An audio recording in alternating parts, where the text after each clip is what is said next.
Jean-François, il y a deux choses qui moi, je perçois des femmes qu'on voit en consultation quand on discute de façon prospective et hypothétique des atteintes. L'œil a toujours une valeur un peu particulière, de même que le cœur, dès qu'on parle de malformation, quand ça touche le cœur, c'est quelque chose de très délicat, le cerveau, mais l'œil.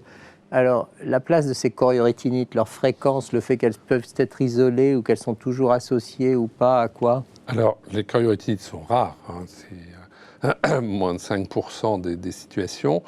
Elles peuvent être isolées, elles sont plus fréquentes dans les formes avec atteinte du système nerveux central, je veux dire les formes pas symptomatiques cliniques, mais les formes avec atteinte du système nerveux central.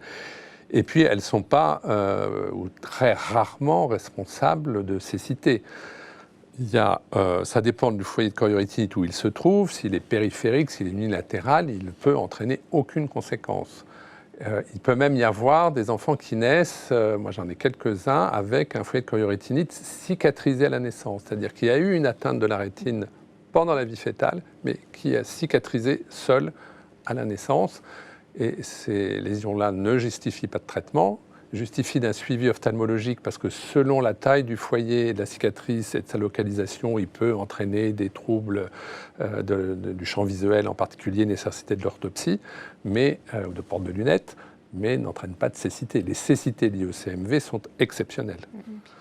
Et dans le suivi, est-ce qu'on peut revoir ces modalités de suivi à l'aune du trimestre, hein? Est-ce que des enfants affectés deuxième, troisième trimestre de la grossesse peuvent bénéficier d'un suivi moins long maintenant? Alors, je crois que c'est un peu tôt, parce que les données, je pense qu'on va aller vers ça, mais les données qu'on a, les données qu'a présentées Marianne, et que j'ai, c'est un suivi à 2 ans. Il est encore écrit partout que le déficit auditif peut apparaître jusqu'à 5, 6, 7 ans.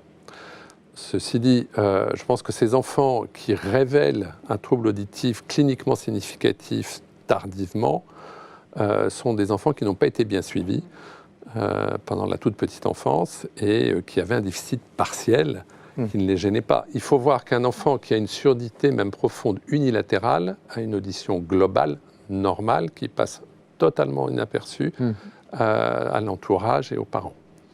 Dans l'expérience qu'on a avec l'équipe d'ORL de Necker, on n'a pas d'enfants ayant une audition normale à 2 ans, testée dans de bonnes conditions, en oreilles séparées, avec des seuils entre 10 et 20 décibels, qui à ce jour ait développé un déficit auditif significatif à 3 ans et à 4 ans, et on arrête le suivi à 4 ans.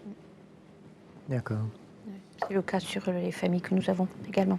C'est des déficits précoces, en fait, que l'on voit sur les 2 premières années, qui ont tendance à s'aggraver. Qui s'aggravent. Tout à fait. Alors ça, quand il y a un déficit partiel, c'est un enfant qui n'a pas une audition strictement normale à 2 ans, il faut continuer à le suivre parce que ça peut se dégrader plus tard. Jusqu'à 10 ans, voire Jusqu'à au moins 7 ans.